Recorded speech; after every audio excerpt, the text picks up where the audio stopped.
了这后来的江山。太上皇被你嗡嗡的忠义所感动，结为了异姓兄弟，并封他为异姓王，赐予玉如意。而这玉如意的作用，便是可救人一命。救人一命？哦，老祖宗，原来您早有打算呐！就是这李瑶当时走的急，没有拿上玉如意。我明白了，我这就去救大瑶瑶。哎，玉如意在你娘那儿。知道了，谢谢老祖宗。大瑶瑶，等着我来救你。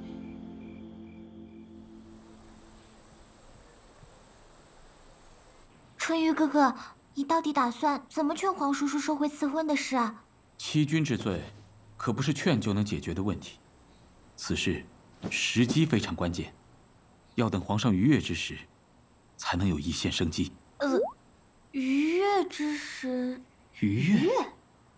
皇叔叔愉悦的时候是……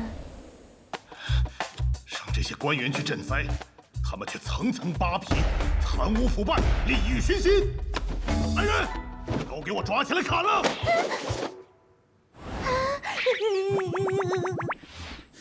皇上愉悦的时候，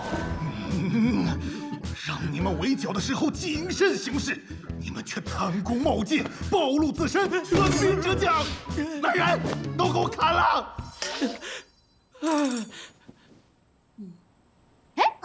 要不我给皇上做的菜？这天底下还有吃了我做的饭不开心的人吗？哦，嘿嘿。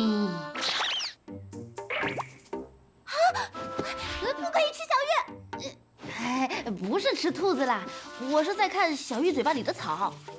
胡闹！怎么可以给皇上吃草？那倒也不是。